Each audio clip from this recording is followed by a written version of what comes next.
Abramos, irmãos, a palavra do Senhor no livro do profeta Isaías, capítulo 1. Livro do profeta Isaías, capítulo 1. Eu farei a leitura dos versos 10 a 20.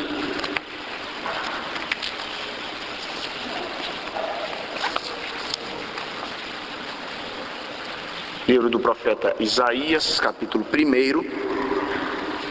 Farei a leitura dos versos 10 a 20. Diz assim a palavra do Senhor: Ouvi a palavra do Senhor, vós príncipes de Sodoma, prestai ouvidos à lei do nosso Deus, vós povo de Gomorra. De que me serve a minha multidão de vossos sacrifícios? Diz o Senhor. Estou farto dos holocaustos de carneiros e da gordura de animais cevados, e não me agrado do sangue de novilhos, nem de cordeiros, nem de bodes. Quando vindes para comparecer perante mim, quem vos requereu o só pisardes dos meus átrios? Não continueis a trazer ofertas vãs. O incenso é para mim abominação, e também as festas da lua nova, os sábados e a convocação das congregações. Não posso suportar iniquidade associada ao ajuntamento solene. As vossas festas da lua nova e as vossas solenidades, a minha alma as aborrece. Já me são pesadas, estou cansado de as sofrer. Pelo que quando estendeis as mãos, escondo de vós os olhos. Sim, quando multiplicais as vossas orações, não as ouço, porque as vossas mãos estão cheias de sangue. Lavai-vos, purificai-vos, tirai a maldade de vossos atos de diante dos meus olhos. Cessai de fazer o mal, aprendei a fazer o bem, atendei a justiça, repreendei ao opressor, defendei o direito do órfão, pleiteai a causa das viúvas. Vinde, pois, e arrazoemos, diz o Senhor. Ainda que os vossos pecados sejam como a escarlata, eles se tornarão brancos como a neve. Ainda que sejam vermelhos como o carmesim, se tornarão como a lã. Se quiserdes e me ouvirdes, comereis o melhor desta terra. Mas se recusardes e fordes rebeldes, sereis devorados à espada, porque a boca do Senhor o disse. Vamos orar mais uma vez. Convido o reverendo Fabiano que nos dirija a Deus nesta oração, clamando por iluminação. Oremos ao Senhor. Senhor nosso Deus e nosso Pai, nesta hora, Senhor, tão importante, esta ocasião tão memorável em que a Tua Palavra acabou de ser lida e será exposta aos nossos corações, te rogamos. Fala-nos, Senhor. Fala-nos, Senhor Deus, através da instrumentalidade do Teu servo, por meio do poder que reside permanentemente na Tua Palavra. Fala-nos, Senhor Deus, acerca das nossas necessidades. Se necessário for, Senhor, repreende-nos através da Tua Palavra. Se for o caso, conforta-nos, Senhor, edifica-nos, Senhor. Mas fala-nos profundamente ao coração, para que saiamos daqui, não somente informados acerca das verdades eternas, mas como de fato conhecedores das verdades eternas, transformados, Senhor, e prontos para fazermos a Tua vontade nesta semana que se inicia. Revigora o nosso ser, revigora o nosso coração através da Tua Palavra, pois em nome do Senhor Jesus Cristo, a plenitude da Tua verdade, a palavra expressada, é que nós te suplicamos dessa vez. Amém. O evangelicalismo mundial está tão deturpado, irmãos, a ponto de existir igrejas que dissociam a vida espiritual, o culto, a religiosidade da vida cotidiana das pessoas. tratam da vida espiritual, da adoração, do culto, da religiosidade, como se fosse um departamento da nossa vida, separado dos demais, que nada tem a ver com a nossa vida cotidiana. Para estes, não importa a prática das pessoas. O que importa é que ela cumpra o seu dever de domingo e então está tudo bem. E baseado neste fato, algumas coisas absurdas começam a surgir. Passo-vos a ler agora o trecho de uma reportagem acerca de uma construção de uma igreja nos Estados Unidos. Vejam o que diz a reportagem. Um projeto de 36 milhões de dólares, de autoria do arquiteto homossexual Philip Johnson, será destinado à construção de um enorme templo evangélico para gays e lésbicas. Igreja para homossexuais não é nenhuma novidade nos Estados Unidos. A primeira foi criada em 1968 na Califórnia por Troy Perry, expulso da Igreja Batista por manter práticas homossexuais. As igrejas para gays norte-americanas são filiadas à organização Igrejas Comunitárias Metropolitanas, que reúne já 300 organizações e 40 mil membros homossexuais em 18 países. Infelizmente, tal comunidade já chegou ao nosso país. Passo-vos a ler agora uma reportagem sobre a inauguração desta igreja no Brasil.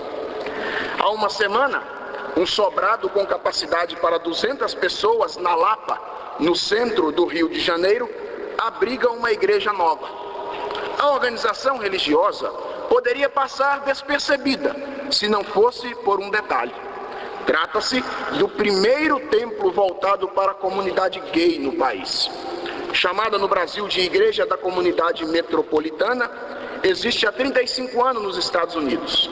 Sem impor regras rígidas aos fiéis, ganha adeptos pelo mundo, pregando que Deus ama a todos, independentemente da orientação sexual. É comum também em nossos países enxergarmos pessoas que se dizem convertidas pelo Evangelho, mas que de fato não existe mudança na sua vida ou na sua prática cotidiana. Numa reportagem falando acerca da conversão da atriz e apresentadora Monique Evans, lemos o seguinte: a apresentadora Monique Evans ficou mais comportada a partir de 97, quando virou evangélica. Mas não muito. Nem pensa em abolir os decotes e as minissaias do armário. E justifica com a seguinte frase: aceitei Jesus, mas não tive de mudar meu jeito de ser. Você não precisa mudar para ser de Jesus. Esses são alguns exemplos da mentalidade de algumas igrejas em nosso tempo. O pensamento de que a religiosidade é apenas um departamento da vida das pessoas e que nada tem a ver com o restante da vida. Podemos viver de qualquer maneira, podemos viver de qualquer jeito e basta cumprirmos um ritual no domingo e nós somos então cristãos, membros da aliança. O texto que lemos, no entanto, irmãos, nos mostra exatamente o contrário desta tese. Ele nos fala da estreita relação existente entre o culto e a vida. Os profetas no Antigo Testamento funcionavam como a consciência do povo. Sempre que o povo se desviava dos caminhos do Senhor, o Senhor levantava um profeta para que este chamasse a atenção do povo quanto aos seus erros. Isto foi o que aconteceu na época do profeta Isaías. O povo se desviara dos caminhos do Senhor e Deus então levantou este profeta, o profeta Isaías, para advertir o povo quanto aos seus maus caminhos e conclamar o povo a que voltasse para Deus. Já nesse primeiro capítulo de Isaías, nós podemos perceber a situação de rebeldia e pecaminosidade em que o povo estava. Dê uma olhada no verso 2 deste primeiro capítulo e vejam aí a situação do povo. Esta é a condenação do Senhor. Diz o Senhor assim no verso 2: ouvi, ó céus, e dá ouvidos, ó terra, porque o Senhor é quem fala. Criei filhos e os engrandeci, mas eles estão revoltados contra mim. O Senhor então faz uma acusação no verso 2, e a situação do povo era tão triste, a situação do povo era tão desesperadora, que o Senhor o compara a um corpo doente, em que nele não há um órgão são sequer. Vejam os versos 5º e 6º deste mesmo capítulo. Por que haveis de ainda ser feridos, visto que continuais em rebeldia? Toda a cabeça está doente e todo o coração enfermo. Desde a planta do pé até a cabeça não há nele coisa sã, senão feridas, contusões e chagas inflamadas, umas e outras não espremidas, nem atadas, nem amolecidas com óleo. Esta era a situação do povo. Um povo doente, um povo rebelde contra Deus, um povo cujo corpo não havia um órgão são sequer. E o texto que acabamos de ler trata exatamente de uma queixa, de um reclame do Senhor diante do povo acerca desta situação de rebeldia que estava acontecendo. No verso 10, o primeiro verso do texto que estamos analisando, podemos perceber novamente a grave e triste situação de pecado em que o povo se encontrava. Perceba primeiramente que a sentença, ou o oráculo aqui, ele é destinado não somente aos líderes, mas à totalidade do povo. Ou seja, o Senhor inclui a totalidade do povo como destinatário deste oráculo. Olhe para o verso 10. Ouvi a palavra do Senhor, vós, príncipes de Sodoma, aí os líderes do povo, prestai ouvidos à lei do nosso Deus, vós, povo de Gomorra. Inclui então a liderança do povo e o povo como um todo. A referência aqui também a Sodoma e Gomorra é reveladora. Perceba que o Senhor compara o povo de Judá ao povo de Sodoma e de Gomorra. Como a maioria de nós sabemos, Sodoma e Gomorra foram duas cidades da época de Abraão, o patriarca de Israel, que foram destruídas por Deus com fogo e enxofre por causa da sua pecaminosidade. Quando o profeta Isaías então diz: ouvi a palavra do Senhor, príncipes de Sodoma, e prestai ouvidos à lei do nosso Deus, vós, povo de Gomorra, ele está fazendo uma comparação do povo de Judá com o povo de Sodoma e Gomorra. Ele está igualando as atitudes dos dois povos. Está dizendo, as atitudes do meu povo, o povo de Judá, são como as atitudes do povo de Sodoma e povo de Gomorra. Depois de apontar os destinatários desta queixa, o Senhor começa a fazê-la. E a queixa do Senhor inicia-se com uma pergunta retórica, no verso 11. Olha o que ele pergunta: de que me serve a mim a multidão de vossos sacrifícios? Essa é a queixa do Senhor, essa é a pergunta do Senhor. Ou seja, qual é o objetivo? Qual é o propósito?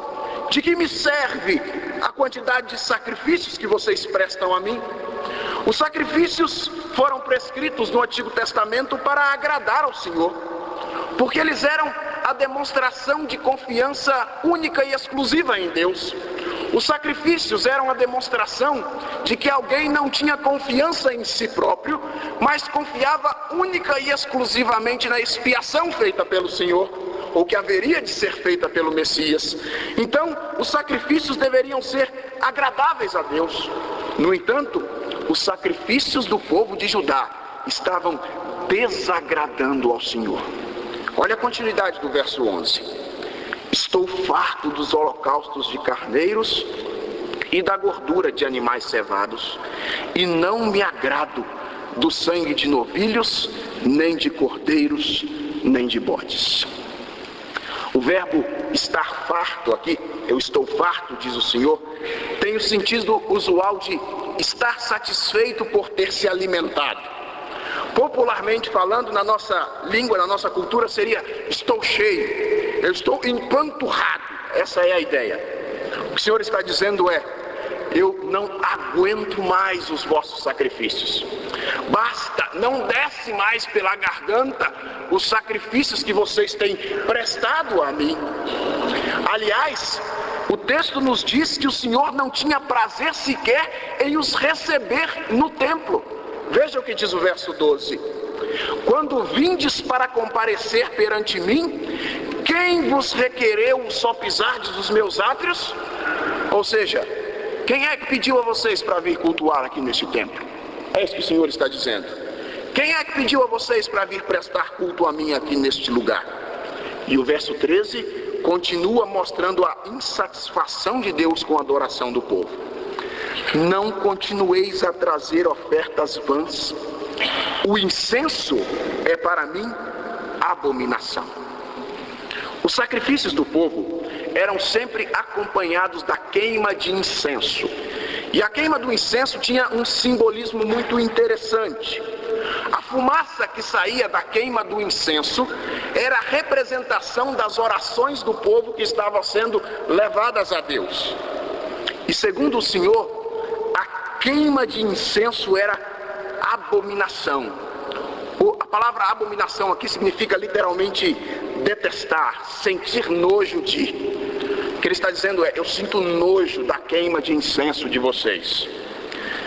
O que ele está dizendo de fato é: eu tenho nojo das orações, eu detesto ouvir as orações de vocês que chegam até mim. Essa ideia é confirmada pelo verso 15 do texto que nós lemos. Olha o que diz o verso 15: pelo que quando estendeis as mãos, escondo de vós os olhos. Sim, quando multiplicais as vossas orações, não as ouço. A expressão estender as mãos é uma expressão equivalente a orar. As mãos estendidas era a postura comumente utilizada para a oração no meio do povo de Israel. Normalmente o povo orava de braços estendidos. Uma outra confirmação disso, de que esta expressão estender as mãos é equivalente a orar, é que o autor aqui faz uso de um paralelismo. E é um paralelismo que nós chamamos de paralelismo sinonímio, ou seja, usa duas ideias sinônimas para reforçar aquilo que ele diz. Esse paralelismo consiste mais ou menos em enunciar uma ideia numa frase e logo na frase posterior reforçar esta ideia. E neste versículo isto fica muito claro por causa da expressão sim, que é uma expressão de confirmação.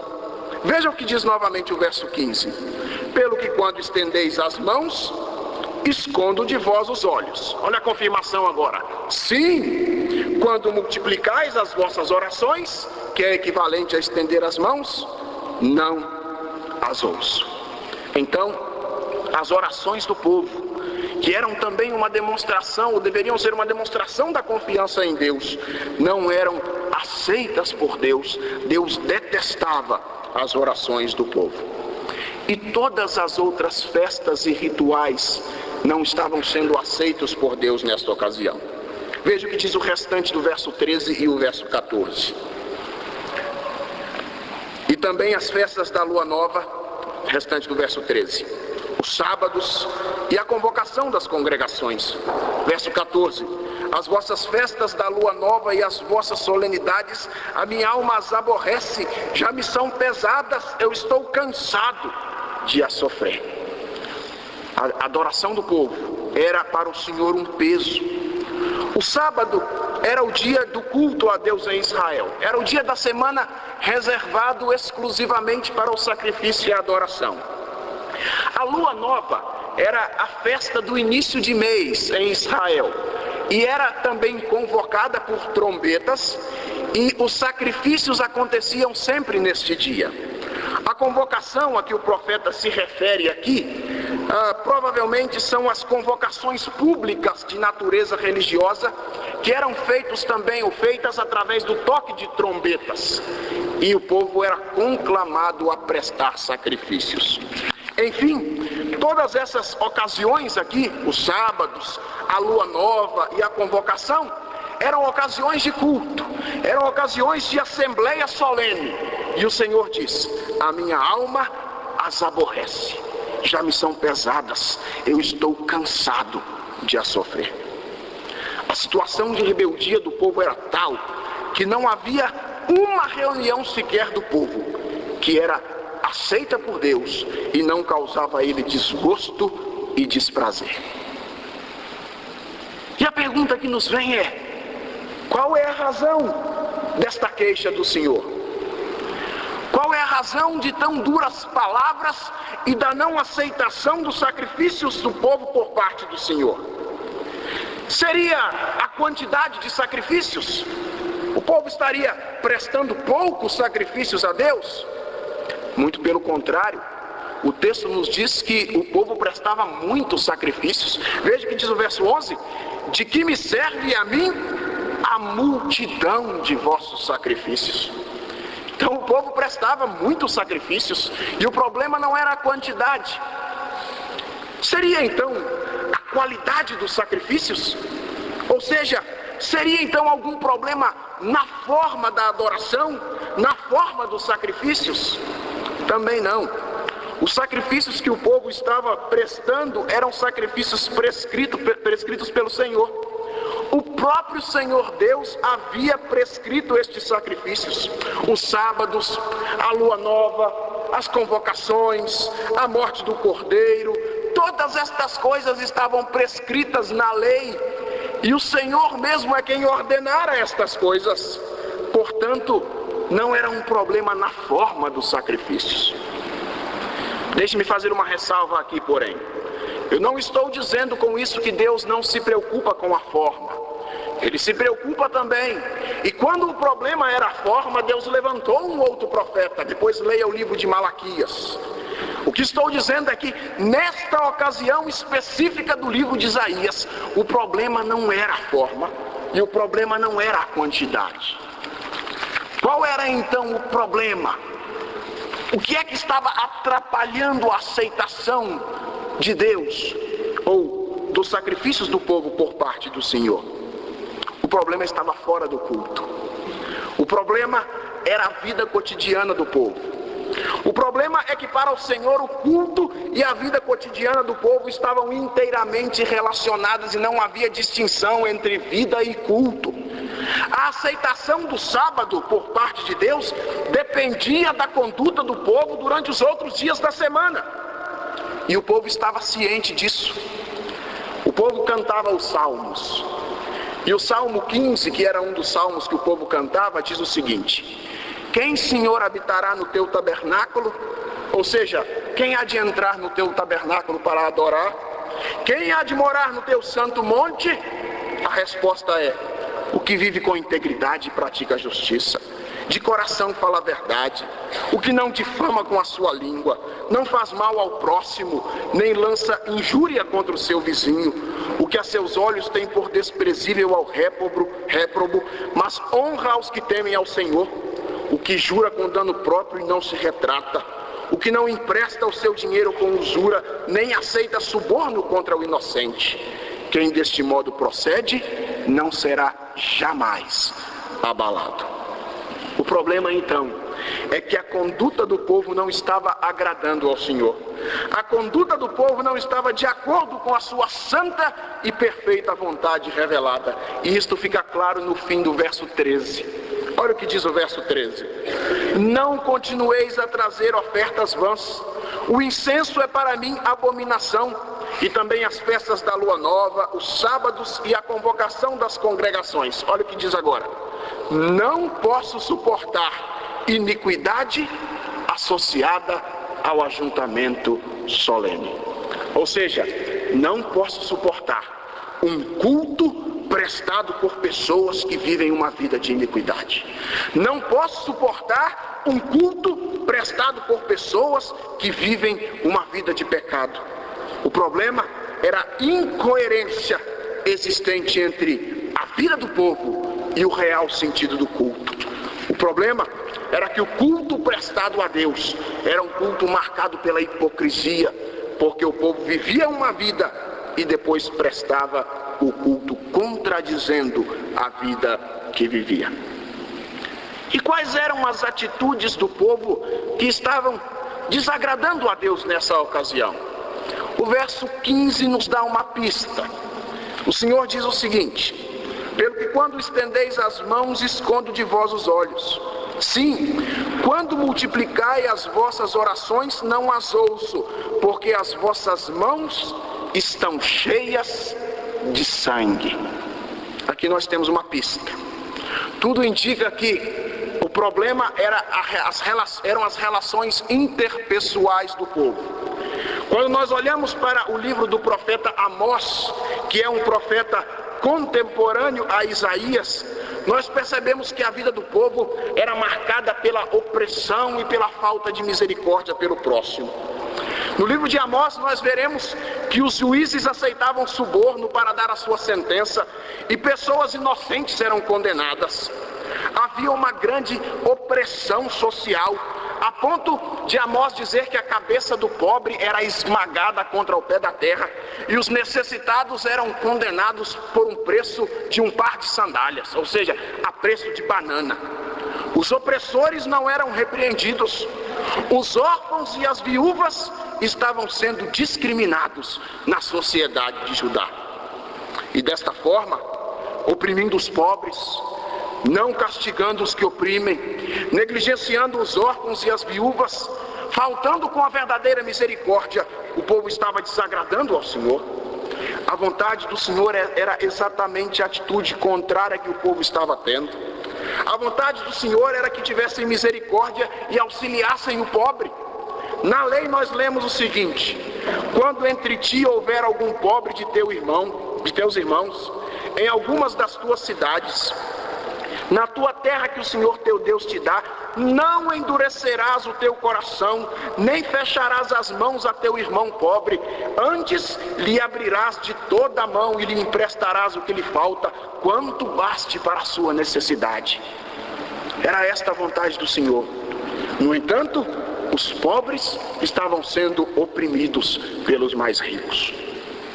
A vontade do Senhor para com os órfãos e as viúvas era que eles fossem defendidos pelo restante do povo. Diz o seguinte a lei: não afligirás o forasteiro, nem o oprimirás, pois forasteiros foste na terra do Egito. A nenhuma viúva nem órfão afligireis. Se de algum modo os afligires e eles clamarem a mim, eu lhes ouvirei o clamor, a minha ira se acenderá e vos matarei a espada. Vossas mulheres ficarão viúvas e vossos filhos órfãos. Era essa a vontade do Senhor para com essas classes da sociedade. No entanto, o povo descumpria a lei e vivia em rebeldia contra Deus, oprimindo esse tipo de pessoa na sociedade. E por causa dessas atitudes, Deus não aceitava a adoração e os sacrifícios do povo, porque a vida do povo não condizia com a adoração que prestava. Desta forma, até aqui nós enxergamos a estreita relação existente entre o culto e a vida cotidiana. A aceitação do culto por parte de Deus depende de uma vida de integridade, santidade e retidão. Quando o povo estava vivendo em rebeldia, o culto era comprometido, o sacrifício era comprometido, a adoração, a relação com Deus estava comprometida. Mas o interesse de Deus ao fazer essa queixa não é somente acusar o povo. A Bíblia nos afirma que o Senhor é um Deus compassivo e de grande clemência. Não é somente um juiz. O Deus que exige misericórdia dos seus filhos tem misericórdia nas suas atitudes, graças a Deus. Deus é um Deus que tem prazer na misericórdia e no perdão. E por isso, apesar de todas essas atitudes do povo, apesar de não aceitar a adoração do povo, Deus convida o povo ao arrependimento. Olha o que diz o verso 16: lavai-vos, purificai-vos, tirai a maldade de vossos atos e diante dos meus olhos, cessai de fazer o mal. Verso 17: aprendei a fazer o bem, atendei à justiça, repreendei ao opressor, defendei o direito do órfão, pleiteai a causa das viúvas. Lavai-vos é a ordem do Senhor. A água era um material utilizado nas purificações veterotestamentárias. Quando alguém se tornava impuro por algum motivo, cerimonialmente falando, ele deveria usar a água para se purificar. E a água era o símbolo da purificação do pecado. É por isso que a água é o material utilizado no batismo, que é também símbolo da purificação do pecado. E o que o Senhor então incita o povo a fazer é um ato de purificação. O próximo verbo mostra isso claramente. Deus conclama o povo a uma mudança de atitude. Ao invés de permitir a opressão, o povo deveria castigar os opressores. Ao invés de oprimir o órfão e a viúva, o povo deveria defender o direito destas pessoas. E se o povo assim o fizesse, Deus estava disposto a perdoar todos os seus pecados. Olha o que diz o verso 18. Vinde, pois, e esta conjunção é importante, pois mostra a ligação deste verso com os dois versos anteriores. Ou seja, depois de mudarem de atitude, depois de deixarem o mal e aprenderem a fazer o bem, vinde, pois, e arrazoemos, diz o Senhor. Ou seja, vamos conversar sobre o nosso problema, é isso que o Senhor está dizendo. Depois de purificar, de aprender a fazer o bem, venham e vamos conversar sobre o problema que nós temos. E a promessa é: ainda que os vossos pecados sejam como a escarlata, eles se tornarão brancos como a neve. Ainda que sejam vermelhos como o carmesim, se tornarão como a lã. A escarlata e o carmesim eram tinturas obtidas a partir de alguns insetos ou vermes que vivem numa espécie de carvalho lá no Oriente Médio. E tal tintura era muito valorizada e possuía um tom vermelho muito escuro. E diz-nos alguns comentaristas que tal tintura era muito difícil de sair dos tecidos e etc. Quando o Senhor usa então o exemplo desta tintura, do carmesim e da escarlata, Ele está mostrando o seu prazer e a disposição em perdoar. O que Ele está dizendo é: ainda que os vossos pecados sejam tão graves, ainda que os vossos pecados sejam marcados por tamanha rebeldia, eu estou disposto a limpar e a purificar os vossos pecados. Ou seja, a misericórdia do Senhor seria suficiente para perdoar, para limpar os pecados do povo, fossem eles quais fossem. Era necessário que eles se arrependessem e mudassem de atitude, mas Deus perdoaria os pecados mais graves que o povo havia cometido. Vinde, pois, e arrazoemos. Conversemos sobre o nosso problema. E se vocês mudarem de atitude, ainda que os pecados sejam graves, sejam marcas no tecido como o carmesim e a escarlata, eu tenho poder e disposição para limpar e tornar branco como a lã.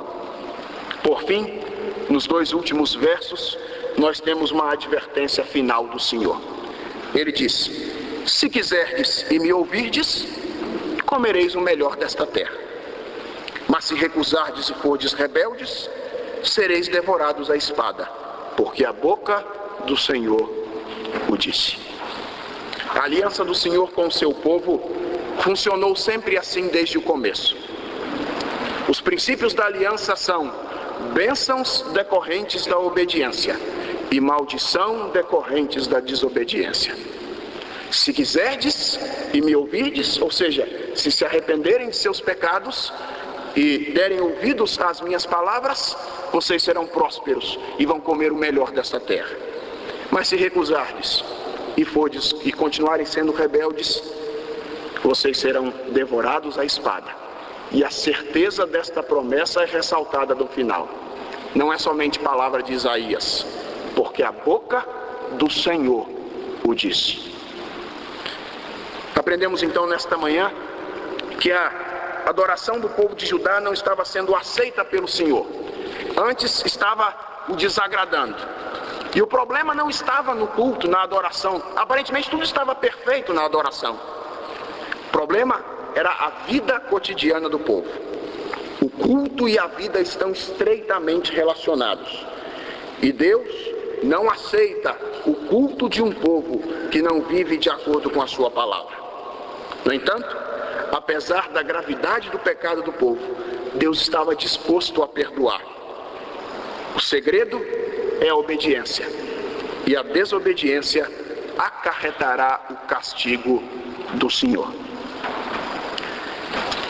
Irmãos, esta é uma grande advertência para nós. Nós, graças a Deus, aqui em nossa igreja, temos um excelente culto em termos de forma. Temos boa música, temos um excelente coral. Nosso culto, graças a Deus, é um culto ordeiro, sem muita bagunça, ou sem nenhuma bagunça, graças a Deus. Nós temos pregadores que pregam a palavra com fidelidade. Enfim, o culto na nossa igreja, a Igreja Presbiteriana Ebenezer, é muito agradável e nós ouvimos isso de todas as pessoas.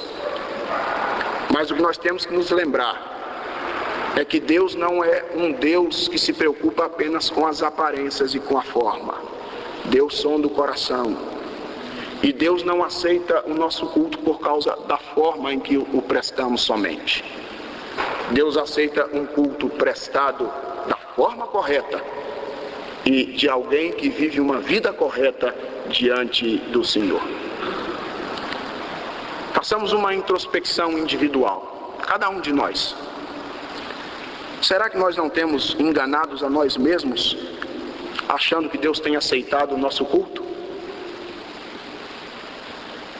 Será que não temos enganado a nós mesmos, tentando enganar a Deus, achando que Deus se impressiona com a nossa piedade aparente no domingo à noite ou no domingo de manhã? Deus não aceita culto das pessoas que vivem desagradando a sua vontade. Que Deus tenha misericórdia de nós. Vinde, pois, e arrazoemos, é o convite do Senhor. E ainda que os vossos pecados sejam como a escarlata, eles se tornarão brancos como a neve. Ainda que sejam vermelhos como o carmesim, se tornarão como a lã. Que Deus tenha misericórdia de nós. Amém.